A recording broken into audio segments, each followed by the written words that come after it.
ಎಲ್ಲರಿಗೂ ನಮಸ್ಕಾರ. ಇಂದಿನ ಈ ವಿಡಿಯೋದಲ್ಲಿ ನಾವು ಮೈಕ್ರೋಸಾಫ್ಟ್ ವರ್ಡ್ ಅಲ್ಲಿರುವಂತಹ ಕೆಲವು ಬೇಸಿಕ್ಸ್ ಆಪ್ಷನ್ಗಳನ್ನು ತಿಳ್ಕೊಳ್ಳೋಣ. ಮೈಕ್ರೋಸಾಫ್ಟ್ ವರ್ಡ್ ಅಲ್ಲಿ ಸಿಂಪಲ್ ಆಗಿ ಒಂದು ಪ್ಯಾರಾಗ್ರಾಫ್ ಅನ್ನು ಡಿಸ್ಪ್ಲೇ ಮಾಡಲಿಕ್ಕೆ ಒಂದು ಫಂಕ್ಷನ್ ಇದೆ. ಆ ಫಂಕ್ಷನ್ ಈ ತರ ಇದೆ: equal to rand open bracket close bracket enter. ಈ ತರ ಹೊಡೆದ್ರೆ ಒಂದು ಪ್ಯಾರಾಗ್ರಾಫ್ ನಮಗೆ ಡಿಸ್ಪ್ಲೇ ಆಗ್ತದೆ. ಇದೊಂದು ಸ್ಯಾಂಪಲ್ ಪ್ಯಾರಾಗ್ರಾಫ್. ಆದಷ್ಟು ನೀವು ಕಂಟೆಂಟ್ ಅನ್ನ ಟೈಪ್ ಮಾಡಿಕೊಂಡು ಎಡಿಟ್ ಮಾಡುವುದು ಒಳ್ಳೆಯದು. ಇದು ನಾನು ಎಕ್ಸ್ಪ್ಲೈನ್ ಮಾಡೋ ಪರ್ಪಸ್ಗೋಸ್ಕರ ಮಾತ್ರ ನಾನು ಈ ತರ ಪ್ಯಾರಾಗ್ರಾಫ್ ಅನ್ನು ಡಿಸ್ಪ್ಲೇ ಮಾಡಿದ್ದೇನೆ. ಯಾವುದೇ ಪ್ಯಾರಾಗ್ರಾಫ್ ಡಿಸ್ಪ್ಲೇ ಮಾಡಿ ಆದ್ಮೇಲೆ ಮೈಕ್ರೋಸಾಫ್ಟ್ ವರ್ಡ್ ಅಲ್ಲಿ ಫಸ್ಟ್ ಮಾಡಬೇಕಾದ ಕೆಲಸ ಅಂತ ಹೇಳಿದ್ರೆ ಕಂಟೆಂಟ್ ಅನ್ನು ಸೆಲೆಕ್ಷನ್ ಮಾಡುವಂಥದ್ದು.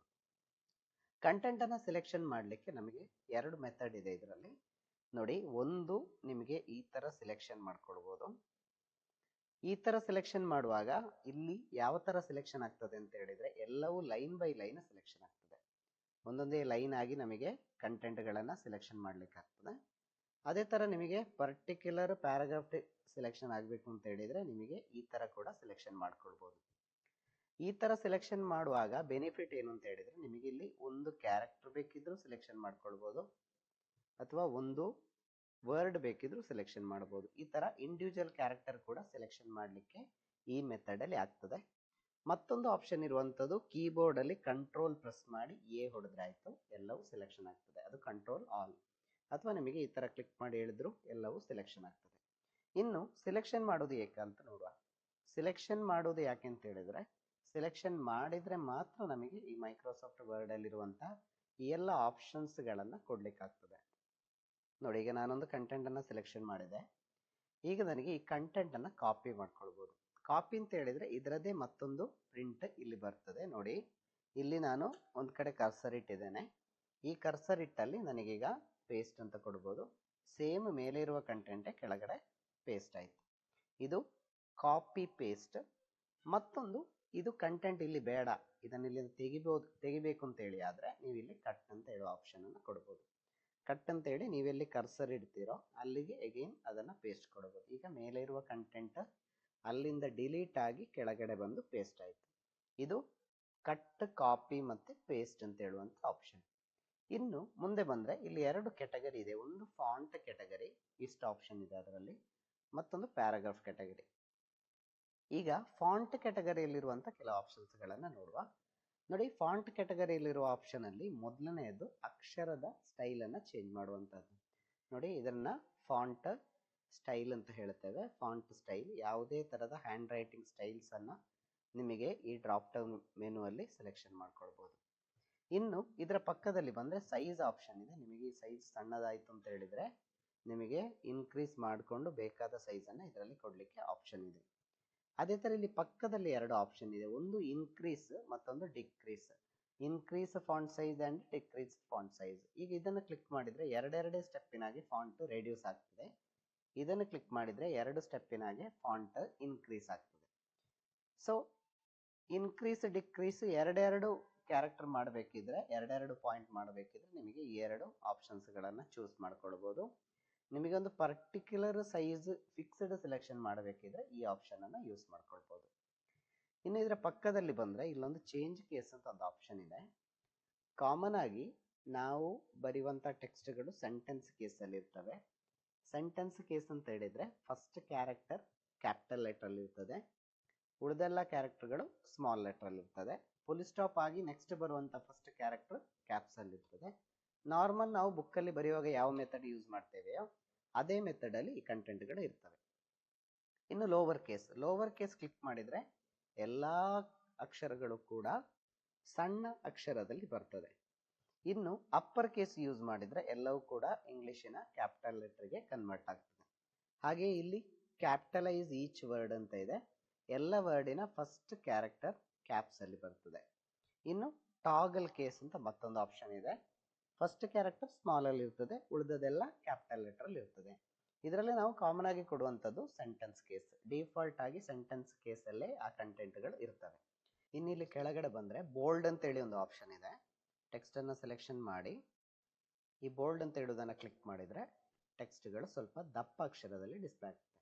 ಅದರ ಪಕ್ಕದಲ್ಲೇ ಮತ್ತೊಂದು ಇಟಾಲಿಕ್ ಅಂತ ಆಪ್ಷನ್ ಇದೆ. ಅದು ಕ್ಲಿಕ್ ಮಾಡಿದ್ರೆ ಸ್ವಲ್ಪ ಟೆಕ್ಸ್ಟ್ ಸ್ಲ್ಯಾಂಟ್ ಆಗಿ ನಿಮಗೆ ಕಾಣ್ತದೆ. ಇನ್ನಿಲ್ಲಿ ಅಂಡರ್ಲೈನ್ ಕೂಡ ಕೊಡ್ಬೋದು ಈ ಟೆಕ್ಸ್ಟ್ಗಳಿಗೆ.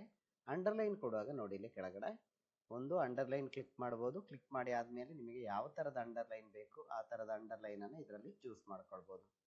ಅಂಡರ್ಲೈನ್ ಚೂಸ್ ಮಾಡಿದ ಮೇಲೆ ಆ ಅಂಡರ್ಲೈನಿಗೆ ಯಾವುದಾದ್ರೂ ಪರ್ಟಿಕ್ಯುಲರ್ ಕಲರ್ ಬೇಕು ಅಂತ ಹೇಳಿದರೆ ಅದನ್ನು ಕೂಡ ಇದರಲ್ಲಿ ಕೊಡ್ಬೋದು. ಡಿಫಾಲ್ಟ್ ಆಗಿ ಬ್ಲ್ಯಾಕ್ ಇರ್ತದೆ, ಅದನ್ನು ಚೇಂಜ್ ಮಾಡಿಕೊಂಡು ನಿಮಗೆ ಬೇಕಾದ ಕಲರ್ಸ್ಗಳಿಗೆ ಅದನ್ನು ಕನ್ವರ್ಟ್ ಮಾಡ್ಕೊಳ್ಬೋದು. ಇನ್ನು ಇಲ್ಲಿ ಪಕ್ಕದಲ್ಲಿ ಬಂದರೆ ಒಂದು ಸ್ಟ್ರೈಕ್ ಅಂತ ಆಪ್ಷನ್ ಇದೆ. ಟೆಕ್ಸ್ಟನ್ನು ಸೆಲೆಕ್ಷನ್ ಮಾಡಿದರೆ ಆ ಟೆಕ್ಸ್ಟ್ ಈ ಥರ ಸ್ಟ್ರೈಕ್ ಆಗಿ ಡಿಸ್ಪ್ಲೇ ಆಗ್ತದೆ. ಇದು ಮತ್ತೊಂದು ಆಪ್ಷನ್. ಬೇಡ ಅಂತ ಹೇಳಿದರೆ ಇದನ್ನು ಕ್ಲಿಕ್ ಮಾಡಿ ಮತ್ತೊಮ್ಮೆ ಸ್ಟ್ರೈಕನ್ನು ಕ್ಲಿಕ್ ಮಾಡಿದರೆ ಅದು ರಿಮೂವ್ ಆಗುತ್ತೆ. ಇನ್ನು ಇದರ ಪಕ್ಕದಲ್ಲಿ ಎರಡು ಆಪ್ಷನ್ ಇದೆ. ಅದು ಒಂದು ಸೂಪರ್ ಸ್ಕ್ರಿಪ್ಟ್, ಮತ್ತೊಂದು ಸಬ್ ಸ್ಕ್ರಿಪ್ಟ್. ಈ ಸೂಪರ್ ಸ್ಕ್ರಿಪ್ಟ್ ಸಬ್ ಸ್ಕ್ರಿಪ್ಟ್ ಯಾಕೆ ಉಪಯೋಗಿಸ್ತೇವೆ ಅಂತ ನೋಡುವ. ಒಂದು ಈಗ H2O ಅಂತ ಇದೆ ಅಂತ ಇಟ್ಕೊಳ್ಳಿ. H2O ಇಲ್ಲಿ ನೋಡೋದಾದ್ರೆ 2 ಸ್ವಲ್ಪ ನಮ್ಮ ನಾರ್ಮಲ್ ಲೈನಿಗಿಂತ ಕೆಳಗಡೆ ಡಿಸ್ಪ್ಲೇ ಆಗಬೇಕಿತ್ತು, ಆದರೆ ಆಗಲಿಲ್ಲ. ಆ ಥರ ಮಾಡಬೇಕಿದ್ರೆ ನಾವು ಈ 2 ಅನ್ನು ಸೆಲೆಕ್ಷನ್ ಮಾಡಿ ಇಲ್ಲಿ ಕ್ಲಿಕ್ ಮಾಡಿದ್ರೆ ಆಯಿತು, ಆಗ ಅದು ಲೈನಿಗಿಂತ ಕೆಳಗಡೆ ಬರ್ತದೆ. ಹಾಗೆ ನೀವೀಗ x² + y² ಅಂತ ಬರಿತೀನಿ ಅಂತೇಳಿ ಆದರೆ ಈ 2 ಮತ್ತು y ಅನ್ನು ಸ್ವಲ್ಪ ಮೇಲ್ಗಡೆ ಡಿಸ್ಪ್ಲೇ ಮಾಡ್ಬೋದು. ಆಗ ನಾವು ಈ ಸೂಪರ್ ಸ್ಕ್ರಿಪ್ಟನ್ನು ಉಪಯೋಗಿಸ್ತೇವೆ. ಇದು ಸೂಪರ್ ಸ್ಕ್ರಿಪ್ಟ್ ಮತ್ತು ಸಬ್ ಸ್ಕ್ರಿಪ್ಟಿಗಿರುವಂಥ ಎಕ್ಸಾಂಪಲ್ಸ್. ಇನ್ನಿಲ್ಲಿ ಅದರ ಪಕ್ಕದಲ್ಲಿ ಒಂದು ಆಪ್ಷನ್ ಇದೆ. ಅದರಲ್ಲಿ ನಮಗೆ ಟೆಕ್ಸ್ಟ್ಗಳ ಸ್ಟೈಲ್ಗಳನ್ನು ಸಣ್ಣ ಪುಟ್ಟ ಚೇಂಜಸ್ಗಳನ್ನು ಮಾಡ್ಕೊಳ್ಬೋದು. ಅದರ ಕೆಳಗಡೆ ಬೇರೆ ಬೇರೆ ಆಪ್ಷನ್ಸ್ಗಳಿವೆ. ಇದನ್ನು ಕೂಡ ಒಮ್ಮೆ ಟ್ರೈ ಮಾಡಿ ಯಾವ ಥರ ಬರ್ತದೆ ಅಂತೇಳಿ. ಇನ್ನು ಇಲ್ಲಿ ಹೈಲೈಟ್ ಆಪ್ಷನ್ ಇದೆ. ನಾವು ಬರೆದ ಟೆಕ್ಸ್ಟನ್ನು ಸಣ್ಣಕ್ಕೆ ಹೈಲೈಟ್ ಮಾಡಬೇಕು ಅಂತ ಹೇಳಿದರೆ ಆ ಟೆಕ್ಸ್ಟನ್ನು ಸೆಲೆಕ್ಷನ್ ಮಾಡಿ ಆದ ಮೇಲೆ ಟೆಕ್ಸ್ಟನ್ನು ಸ್ವಲ್ಪ ಹೈಲೈಟ್ ಮಾಡ್ಕೊಳ್ಬೋದು. ಹಾಗೆಯೇ ಇಲ್ಲಿ ಅಕ್ಷರದ ಕಲರ್ಗಳನ್ನು ಚೇಂಜ್ ಮಾಡ್ಕೊಳ್ಬೋದು. ನೋಡಿ ಇಲ್ಲಿ ಕ್ಲಿಕ್ ಮಾಡಿದರೆ ಅಕ್ಷರದ ಕಲರ್ಗಳು ಚೇಂಜ್ ಆಗ್ತವೆ. ಇಲ್ಲಿ ಬೇರೆ ಬೇರೆ ಕಲರ್ಸ್ಗಳನ್ನು ಈ ಲಿಸ್ಟಿಂದ ನಿಮಗೆ ಚೂಸ್ ಮಾಡ್ಕೊಳ್ಬೋದು. ಇಲ್ಲಿ ಮೋರ್ ಕಲರ್ ಅಂತ ಮತ್ತೊಂದು ಆಪ್ಷನ್ ಇದೆ. ಮೋರ್ ಕಲರಿಗೆ ಹೋದರೆ ನೋಡಿ ನಿಮಗೆ ಯಾವುದೇ ಕಲರ್ಸ್ಗಳನ್ನು ಸೆಲೆಕ್ಷನ್ ಮಾಡ್ಕೊಳ್ಬೋದು. ಇಲ್ಲಿ ಸ್ಟ್ಯಾಂಡರ್ಡ್ ಮತ್ತು ಕಸ್ಟಮ್ ಅಂತ ಎರಡು ಆಪ್ಷನ್ ಇದೆ. ಸ್ಟ್ಯಾಂಡರ್ಡ್ ಕ್ಲಿಕ್ ಮಾಡಿದರೆ ಫಿಕ್ಸ್ಡ್ ಕಲರ್ಸ್ ಇಲ್ಲಿ ಸಿಗ್ತವೆ. ಕಸ್ಟಮಿಗೆ ಹೋದರೆ ಅದೇ ಕಲರ್ನ ಸ್ವಲ್ಪ ಡಾರ್ಕ್ ಮತ್ತು ಲೈಟ್ ಮಾಡ್ಕೊಳ್ಳಿಕ್ಕೆ ಆಗ್ತದೆ. ಅದನ್ನು ಕ್ಲಿಕ್ ಮಾಡಿತ್ತು, ಓಕೆ ಕೊಟ್ಟಿತ್ತು, ಆ ಇಫೆಕ್ಟ್ಸ್ಗಳು ಈ ಟೆಕ್ಸ್ಟಿಗೆ ಅಪ್ಲೈ ಆಗ್ತದೆ.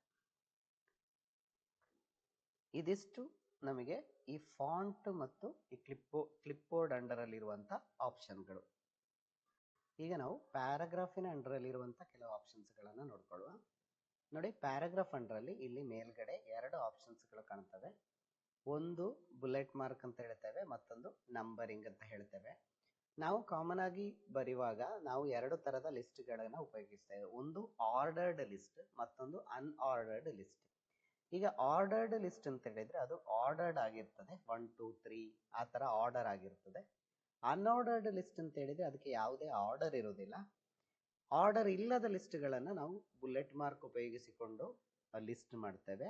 ಆರ್ಡರಲ್ಲಿರುವ ಲಿಸ್ಟ್ಗಳನ್ನು ನಾವು ನಂಬರ್ಸ್ ಉಪಯೋಗಿಸಿಕೊಂಡು ಲಿಸ್ಟ್ ಮಾಡ್ತೇವೆ. ನೋಡಿ ಈಗ ನಾನು ಇಷ್ಟು ಆಪ್ಷನ್ಸ್ಗಳನ್ನು ಸೆಲೆಕ್ಷನ್ ಮಾಡ್ತೇನೆ ಮಾಡಿ ಇಲ್ಲಿ ಫಸ್ಟ್ ಒನ್ ಬುಲೆಟ್ಸ್ ಕೊಟ್ಟರೆ ಅದು ಈ ಥರ ಪಾಯಿಂಟ್ ಮಾರ್ಕಲ್ಲಿ ಡಿಸ್ಪ್ಲೇ ಆಗ್ತದೆ.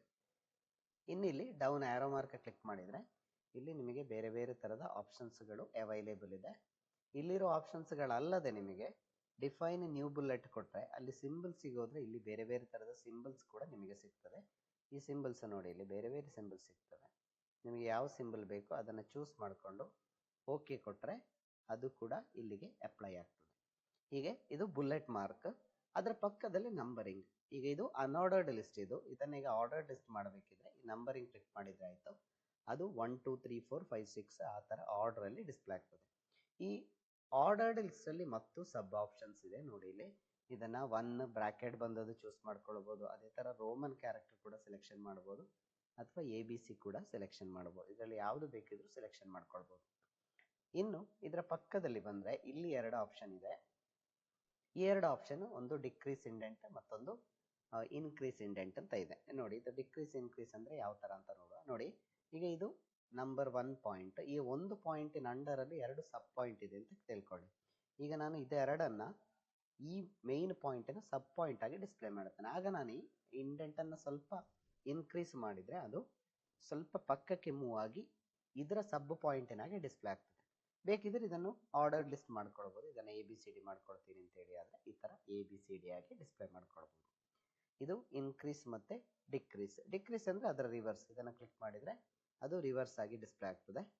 ಈಗ ಈ ತರ 1 2 3 ಆಗಿ ಡಿಸ್ಪ್ಲೇ ಆದರೆ ಇಲ್ಲಿ ರೈಟ್ ಕ್ಲಿಕ್ ಮಾಡಿದ್ರೆ ಇಲ್ಲಿ ಸೆಟ್ ನಂಬರಿಂಗ್ ವ್ಯಾಲ್ಯೂ ಕೊಟ್ಟು ಇದನ್ನ 2 ಇಂದ ಸ್ಟಾರ್ಟ್ ಮಾಡುವಾಗೆ ಮಾಡಬಹುದು. ಈಗ ಅದು ಲಿಸ್ಟ್ ಕಂಟಿನ್ಯೂ ಆಗ್ತದೆ. ಇದು ಇನ್ಕ್ರೀಸ್ ಮತ್ತೆ ಡಿಕ್ರೀಸ್ ಇಂಡೆಂಟಿಂಗ್. ಇದು ಯಾವುದು ಬೇಡ ಅಂತ ಹೇಳಿದ್ರೆ ಇದನ್ನ ಕ್ಲಿಕ್ ಮಾಡಿ ಮೊದಲಿನ ತರವೇ ಆಗ್ತದೆ. ಇನ್ನಿದ್ರ ಪಕ್ಕದಲ್ಲಿ ಬಂದು ಒಂದು ಸಾರ್ಟಿಂಗ್ ಅಂತ ಆಪ್ಷನ್ ಇದೆ. ಸಾರ್ಟಿಂಗ್ ಯಾವ ತರ ಅಂತ ಹೇಳಿದ್ರೆ ಅದು ಲೆಟರ್ ವೈಸ್ ಸಾರ್ಟಿಂಗ್ ಆಗ್ತದೆ. ನಿಮಗೀಗ ನಾವು ಪ್ಯಾರಾಗ್ರಾಫ್ ಅನ್ನ ಕೊಟ್ರೆ ಅದು ಪ್ಯಾರಾಗ್ರಾಫಿನ ಫಸ್ಟ್ ಲೆಟರ್ ಅನ್ನ ಕನ್ಸಿಡರ್ ಮಾಡ್ತದೆ. ಈಗ ನಾನಿಲ್ಲಿ ಕ್ಲಿಕ್ ಮಾಡಿ ಬೇಕಿದ್ರೆ ಸಾರ್ಟ್ ಅಸೆಂಡಿಂಗ್ ಅಂತ ಕೊಟ್ರೆ ಅದು ಅಸೆಂಡಿಂಗ್ ಆರ್ಡರ್ಗೆ ಕನ್ವರ್ಟ್ ಆಗ್ತದೆ. ಆ ಪ್ಯಾರಾಗ್ರಾಫ್ ನೋಡಿ RSTV ಈ ತರ ಇದು ಕನ್ವರ್ಟ್ ಆಗಿದೆ. ಡಿಸೆಂಡಿಂಗ್ ಆರ್ಡರ್ ಬೇಕು ಅಂತ ಹೇಳಿದ್ರೆ ಇದನ್ನು ರಿವರ್ಸ್ ಮಾಡಿದ್ರೆ ಆಯ್ತು. ಡಿಸೆಂಡಿಂಗ್ ಆರ್ಡರ್ ಕೊಟ್ರೆ ಕೆಳಗಿನ ಪ್ಯಾರಾಗ್ರಾಫ್ ಮೇಲೆ ಹೋಗ್ತದೆ, ಮೇಲಿದ್ದು ಕೆಳಗಡೆ ಬರ್ತದೆ. ಇದು ಸಾರ್ಟ್ ಮಾಡ್ಲಿಕ್ಕೆ ಇರುವಂತ ಆಪ್ಷನ್ಸ್. ಇನ್ನಿಲ್ಲಿ ಕೆಳಗಡೆ ಬಂದ್ರೆ ಅಲೈನ್ಮೆಂಟ್ಗೆ 4 ಆಪ್ಷನ್ ಇದೆ. ಅಲೈನ್ಮೆಂಟ್ ಅಂತ ಹೇಳಿದ್ರೆ ನಾವು ಅಕ್ಷರಗಳನ್ನ ಯಾವ ಸೈಡ್ ಇಂದ ಸ್ಟಾರ್ಟ್ ಮಾಡಬೇಕು ಅಂತ ಹೇಳುವಂಥದ್ದು. ಡಿಫಾಲ್ಟ್ ಆಗಿ ಇದು ಲೆಫ್ಟ್ ಅಲೈನ್ಮೆಂಟ್ ಅಲ್ಲಿ ಇರ್ತದೆ. ಇದನ್ನ ಸೆಂಟರ್ ಕ್ಲಿಕ್ ಮಾಡಿದ್ರೆ ಅದು ಸೆಂಟರಿಗೆ ಅಲೈನ್ ಆಗಿರ್ತದೆ. ಈ ತರ ಸೆಂಟರಿಗೆ ಅಲೈನ್ ಆಗಿರ್ತದೆ. ಇನ್ನು ರೈಟ್ ಕ್ಲಿಕ್ ಮಾಡಿದ್ರೆ ಅದು ರೈಟ್ ಸೈಡ್ಗೆ ಅಲೈನ್ ಆಗಿರ್ತದೆ. ಅದರ ಪಕ್ಕದಲ್ಲಿ ಮತ್ತೊಂದು ಆಪ್ಷನ್ ಇದೆ, ಇದನ್ನು ನಾವು ಜಸ್ಟಿಫೈ ಅಂತ ಹೇಳ್ತೇವೆ. ಈ ಜಸ್ಟಿಫೈ ಕೊಟ್ರೆ ಎರಡೂ ಸೈಡ್ ಕೂಡ ಈಕ್ವಲ್ ಆಗಿ ಅರೇಂಜ್ ಆಗ್ತದೆ. ಇದು ಒಂದು ಒಳ್ಳೆಯ ಆಪ್ಷನ್. ನಾವು ಪ್ಯಾರಾಗ್ರಾಫ್ ಅನ್ನು ಅರೇಂಜ್ ಮಾಡುವಾಗ ಹೆಚ್ಚಾಗಿ ಜಸ್ಟಿಫೈ ಆಪ್ಷನ್ ಕೊಡ್ತೇವೆ. ಆಗ ನಮ್ಮ ಕಂಟೆಂಟ್ಗಳು ತುಂಬಾ ನೀಟಾಗಿ ಅರೇಂಜ್ ಆಗ್ತದೆ. ಇನ್ನು ಇದರ ಪಕ್ಕದಲ್ಲಿ ಬಂದ್ರೆ ಒಂದು ಲೈನ್ ಸ್ಪೇಸಿಂಗ್ ಆಪ್ಷನ್ ಇದೆ. ಲೈನ್ ಸ್ಪೇಸ್ ಅಪ್ಪರ್ ಲೋವರ್ ಯಾವ ತರ ಕೂಡ ಲೈನ್ ಸ್ಪೇಸ್ ಅನ್ನ ನಿಮಗೆ ಕೊಟ್ಕೊಳ್ಬಹುದು. ಇನ್ನು ನೆಕ್ಸ್ಟ್ ಬಂದ್ರೆ ಇಲ್ಲಿ ಎಂಟೈರ್ ಟೆಕ್ಸ್ಟ್ಗೆ ಬೇಕಿದ್ರು ಕಲರ್ಗಳನ್ನು ನಮಗೆ ಕೊಡಬಹುದು ಈ ಆಪ್ಷನ್ ಅನ್ನ ಚೂಸ್ ಮಾಡಿಕೊಂಡು. ಹಾಗೆ ಇಲ್ಲಿ ಪಕ್ಕದಲ್ಲಿ ಬಂದ್ರೆ ನಿಮಗೆ ಎಲ್ಲದಕ್ಕೂ ಬಾರ್ಡರ್ ಅನ್ನು ಕೊಡಬಹುದು. ಹೀಗೆ ಕೊಟ್ರೆ ಎಲ್ಲ ಕಂಟೆಂಟ್ಗೆ ಕೂಡ ಬಾರ್ಡರ್ ಡಿಸ್ಪ್ಲೇ ಆಗ್ತದೆ. ಈಗ ಎಲ್ಲ ಕಂಟೆಂಟ್ಗೆ ಬೇಡ, ನಿಮಗೆ ಔಟ್ಸೈಡ್ ಮಾತ್ರ ಬಾರ್ಡರ್ ಬೇಕು ಅಂತ ಹೇಳಿದ್ರೆ ಒಮ್ಮೆ ನೋ ಬಾರ್ಡರ್ ಕೊಟ್ಟು ಇಲ್ಲಿ ಕ್ಲಿಕ್ ಮಾಡಿದ್ರೆ ಔಟ್ಸೈಡ್ ಬಾರ್ಡರ್ ಅಂತ ಕ್ಲಿಕ್ ಮಾಡಿದ್ರೆ ಔಟ್ಸೈಡ್ ಕೂಡ ಬಾರ್ಡರ್ ಬರ್ತದೆ. ಇದಿಷ್ಟು ಆಪ್ಷನ್ಸ್ ಈ ಪ್ಯಾರಾಗ್ರಾಫಿನ ಅಂಡರಲ್ಲಿ ಇರುವಂಥದ್ದು. ಈಗ ನಾವು ಕ್ಲಿಪ್ ಬೋರ್ಡ್ ನೋಡಿ ಆಯಿತು, ಫಾಂಟ್ ನೋಡಿ ಆಯಿತು, ಪ್ಯಾರಾಗ್ರಾಫ್ ಕೂಡ ನೋಡಿ ಆಯಿತು. ಮುಂದಿನ ವಿಡಿಯೋದಲ್ಲಿ ನಾವು ಇನ್ಸರ್ಟ್ ಅಲ್ಲಿರುವಂಥ ಕೆಲವು ಆಪ್ಷನ್ಸ್ಗಳ ಬಗ್ಗೆ ತಿಳ್ಕೊಳ್ಳೋಣ. ಎಲ್ಲರಿಗೂ ವಂದನೆಗಳು.